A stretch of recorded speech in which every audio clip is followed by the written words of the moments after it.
Why does anger hurt the most? Who feels it? Anger is one of the strongest emotions a person can feel. It often arises in response to injustice, harm, or frustration. Although in certain situations anger may be justified, harboring this emotion for a long time leads to negative effects that primarily affect the person feeling the anger. In the Holy Scripture, anger is portrayed as an emotion that can lead to both good and evil. The Apostle Paul warns in the Epistle to the Ephesians, "Be angry, and do not sin.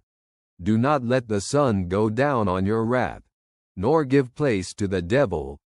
Ephesians, chapter 4, verses 26 and 27. This is a reminder that anger itself is not a sin, but the way we react to it can have spiritual consequences.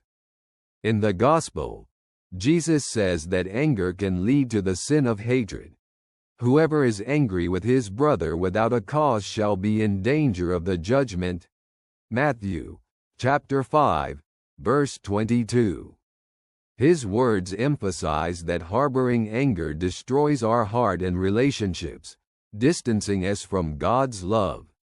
Psychology also points to the destructive impact of anger on mental and physical health. Chronic anger leads to increased cortisol levels, the stress hormone, which raises the risk of heart diseases, weakens the immunity, and negatively affects our well-being. People who harbor anger often experience bitterness, difficulties in relationships, and a sense of loneliness.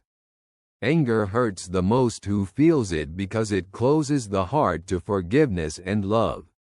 Instead of seeking reconciliation, anger often leads to escalation of conflicts, destroying interpersonal bonds.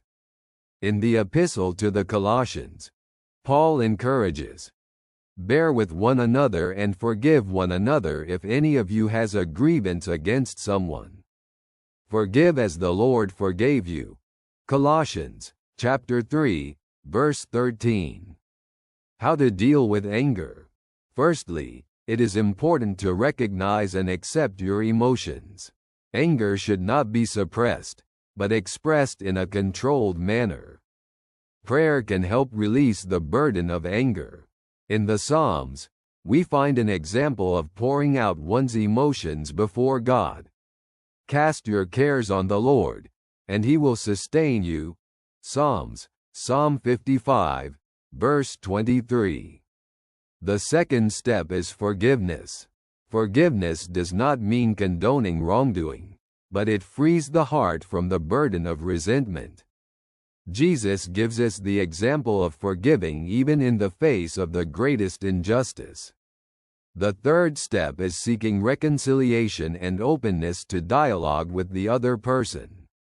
If properly processed, anger can become an opportunity for spiritual growth. Transforming anger into action for good, like Jesus who was angry at injustice but did so with love, gives us a chance for a change of heart. Then, instead of harming, anger becomes an impulse to build a better world and deeper relationships with God and people. If you enjoy the way we conduct these conversations and wish for more topics like these to be created, you can support this work. Details can be found in the description. God bless you for your kindness.